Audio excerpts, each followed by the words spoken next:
Presiden Joko Widodo berpamitan dan meminta maaf kepada masyarakat di sela-sela kunjungan kerja ke Pontianak, Kalimantan Barat.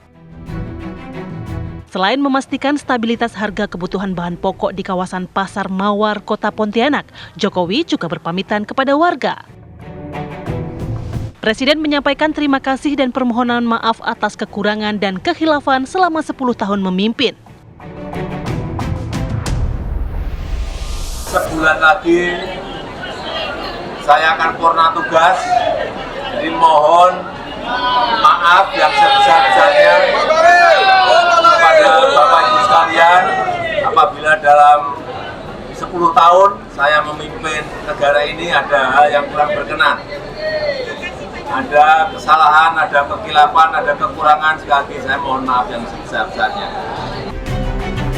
Di tempat yang berbeda, Ibu Negara Iriana Joko Widodo juga berpamitan di depan pelajar SMP dan SMA se-Jakarta jelang akhir masa jabatan Presiden Joko Widodo 20 Oktober mendatang. Saya minta maaf kalau ada salah-salah kata selama ini. Saya tanggal 20 Oktober sudah purna tugas. Saya mengucapkan terima kasih sekali. Dan acara ini bisa dilanjutkan periode yang akan datang. Terima kasih, maaf lahir dan batin untuk semuanya. Sukses anak-anakku semuanya. Terima kasih. Iriana Jokowi juga meminta maaf atas kesalahan yang dia perbuat selama 10 tahun sebagai ibu negara mendampingi Presiden Jokowi. Tim TV One mengabarkan. Ya, apa kemudian makna dari pamitan dan juga permintaan maaf dari Pak Presiden Joko Widodo dan juga Ibu Iriana? Nah, untuk menjawabnya sudah hadir di sini, ada narasumber yang sudah hadir. Selamat pagi Bapak Ibu. Selamat pagi. Ada Bang Irfan Pulungan, selaku tenaga ahli utama kepresidenan. Selamat pagi Bang. Ada Bunda Prof. Lely Aryani, pakar komunikasi politik LSPR. Selamat pagi. Assalamualaikum. Saya ingin ke Bang Irfan dulu ya. Bang Irfan, kalau kita lihat ini Pak Presiden Joko Widodo semakin sering mengucapkan pamitan dan juga permintaan maaf. Lebih banyaknya di pasar-pasar begitu. Apakah ini memang muncul dari inisiatif pribadi Pak Presiden Joko Widodo begitu secara spontan, atau memang ada konsep dari istana untuk pamitan hingga permintaan maaf ini? Ya, sesungguhnya permohonan maaf itu adalah, kalau saya melihat, adalah budaya timur kita ya. Tradisional lokal kita yang memang itu menjadi ciri khas budaya bangsa Indonesia. Kita tentunya menjadi kebiasaan-kebiasaan di lokal kita ya, menjadikan segala sesuatu itu ya, ketika kita tidak mampu atau yang lainnya ada kesalahan, kita harus cepat memberikan maaf. Dan juga secara syariat itu sangat mulia loh. Tidak semua orang mempunyai keberanian ketika permohonan maaf itu dia langsung berikan. Gitu, ya kan? Ini sesungguhnya apa yang disampaikan oleh Pak Jokowi dalam kunjungan-kunjungan kerjanya di berbagai daerah, itu sebuah praktik yang baik yang harus kita dukung. Dia sebagai presiden, dia menyadari 20 Oktober akan purna tugas, ya, dia mendatangi rakyat, dia sampaikan. Karena yang memilih dia 10 tahun ini 2 kali pemilu, ya rakyat. Ya kan? Artinya suara rakyat. Nah, dia datangi rakyat. Nah, tidak ada yang salah. Itu harus kita dukung, harus kita berikan apresiasi dan kita berikan peristiwa itu adalah sebuah peristiwa yang teladan, saya pikir. Supaya juga pemimpin lainnya ya, paling tidak melihatlah contoh-contoh baik, praktik-praktik baik yang telah disampaikan oleh Pak Jokowi. Kalau dari Prof. Lely melihatnya makna dari permintaan maaf yang disampaikan oleh Presiden Joko Widodo dan juga Ibu Negara. Ya, pertama dari maaf itu sendiri sebenarnya kita bisa melihat Pak Jokowi tengah mempraktekkan 3 kata ajaib. Tolong, terima kasih, dan maaf. Terima kasihnya sudah diucapkan ketika beliau baru terpilih, baik periode pertama maupun periode kedua. Terima kasih kepada semua yang sudah mendukung saya, gitu kan. Tapi yang tidak memilih saya pun akan tetap menjadi bagian dari saya misalnya. Tapi tolong saya tidak bisa bekerja sendirian, saya akan bekerja maksimal untuk rakyat. Tolong saya dibantu dan sebagainya, termasuk dengan partai-partai politik. Dan ketika akhir jabatan beliau memang harus mengucapkan terima kasih. Saya kira soal terima kasih itu dan maaf itu sebenarnya insting pada tiap pemimpin. Pada level terkecil sekalipun biasanya itu akan muncul dengan sendirinya. Nah, dari segi semiotika komunikasi politik sebenarnya ada 3 makna nih. Jadi ini bisa mewakili semua pemirsanya TV One barangkali gitu ya. Ya. Yang pertama, siapapun yang meminta maaf itu tidak memberikan dirinya pada posisi yang lemah. Tapi justru itu membangkitkan pada dirinya sendiri rasa kepuasan. Jadi terhadap apapun yang sudah dia lakukan, itu yang pertama. Yang kedua, itu menunjukkan adanya suatu kehilangan atau kesedihan. Kesedihan terhadap sesuatu yang sudah dilakukan atau tidak dilakukan. Atau belum dilakukan. 10 tahun saya menjabat, ternyata saya baru bisa melakukan ini. Belum sampai kepada sini.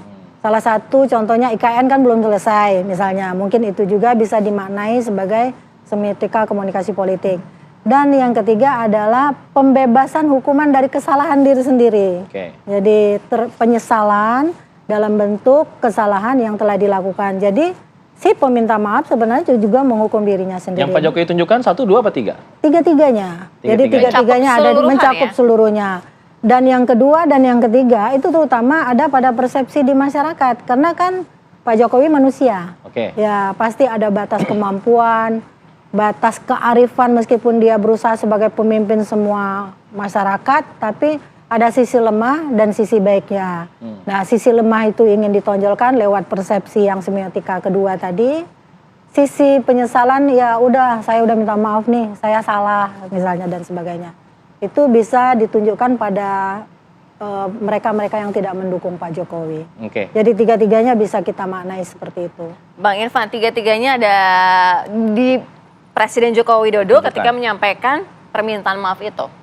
Ya, yang disampaikan oleh Prof. Lely ini kan teori komunikasi politiknya ya, yang digambarkan. Praktek juga seperti itu. Ya, maksud saya adalah tidak salah juga dan kita jangan menafsirkan terlebih jauh ungkapan terhadap permohonan maaf itu. Karena ini memang praktik baik yang harus kita lihat sebagai contoh, teladan sebagai seorang pemimpin yang dia memahami ya tidak akan bisa sempurna ekspektasi manusia terhadap tugas-tugas yang diberikan kepadanya, ya kan? Itu kedua tadi, definisi kedua itu. Sekuat-kuat apapun manusia itu pasti ada keterbatasannya. Ya, ada kekurangannya, begitu ya Bang? Ada kekurangannya. Nah, perspektif orang pun melihat itu juga pasti ada apa namanya, ada batasnya juga kan? Apakah dia mampu atau tidak gitu. Nah, tapi yang saya lihat adalah ini sebuah keberanian beliau, ya. Itu sebuah kebesaran hati beliau, ya. Dia menyadari ada batasnya menjadi seorang presiden itu. 10 tahun. Tapi kalau saya ingin menggarisbawahi yang nomor 2 tadi, Bang Irfan, kalau Prof. Lely itu mengatakan dan kehilangan. Ya, kehilangan, kesedihan, tidak bisa melakukan, harusnya melakukan ini, baru sampai sini. Nah, tapi yang dilakukan Pak Jokowi sebatas minta maaf saja karena tidak menyatakan. Iya, menyatakan itu, tapi tidak detail. Sebagaimana janji-janjinya pada saat di awal kampanye dulu. Ada yang mengatakan begitu. Bagaimana menanggapi kemudian tanggapan yang mengatakan harusnya Pak Jokowi lebih detail lagi nih untuk minta maafnya karena janjinya dulu tidak terpenuhi, yang ini sehingga lebih terasa real, tidak terasa seperti formalitas gitu, Pak. Tapi dijawab bisa jeda ya. Bisa jeda boleh. Kita break dulu ya. Dikejar pokoknya.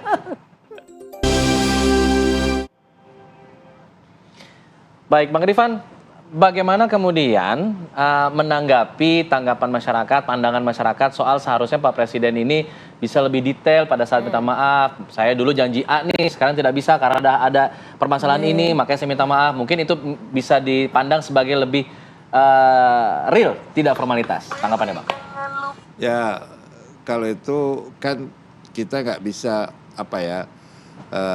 mengartikan apakah permohonan maaf ini atas sebuah satu persatu yang belum diperbuat, ya. Tapi kalau saya melihat secara pribadi adalah ucapan permohonan maaf yang disampaikan oleh beliau di dalam kesempatan kunjungannya ke daerah-daerah itu adalah sebuah ungkapan dari hatinya yang ditujukan kepada masyarakat. Merinding saya ini. Ketulusan begitu Bang. Tulusan.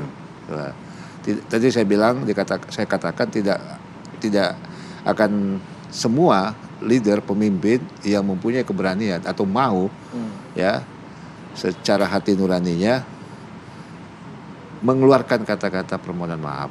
Walaupun banyak publik menafsirkan berbagai macam terhadap permohonan maaf itu. Nah, tadi saya bilang lagi, kembali lagi, itu adalah sebuah praktik baik yang harus kita lihat sebagai contoh teladan dari sebuah pemimpin.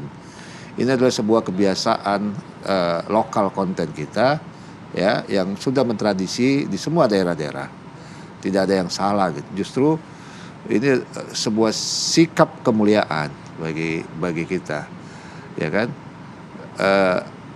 Apakah kita mau misalnya kalau kita punya salah kita berani memaafkan? Belum tentu semua orang misalnya.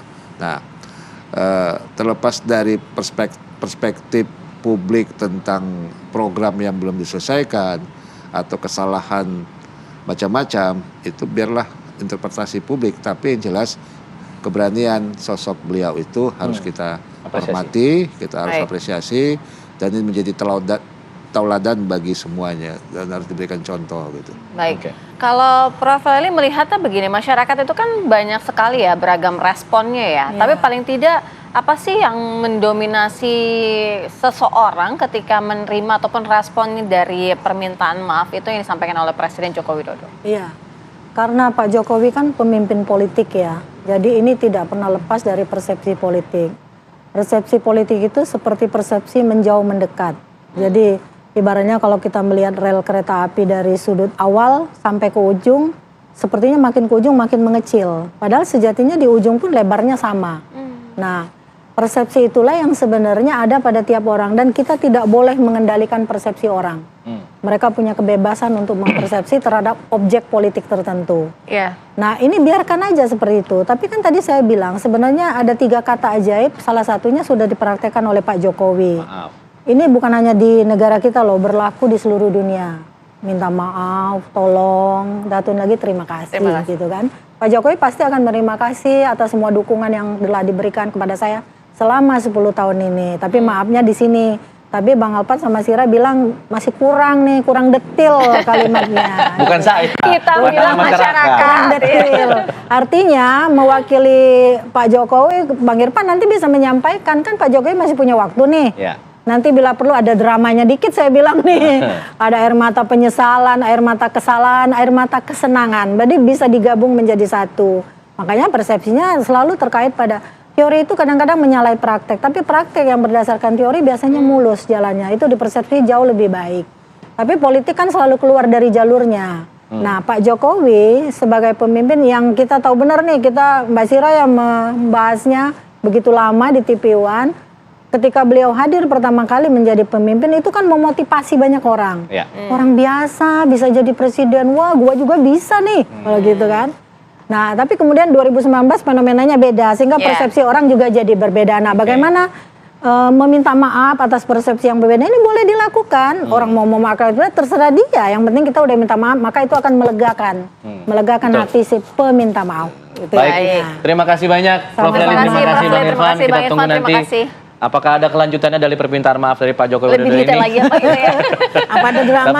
Tapi intinya kita berterima kasih atas kepemimpinan Pak Jokowi Widodo selama 10 tahun terakhir ini.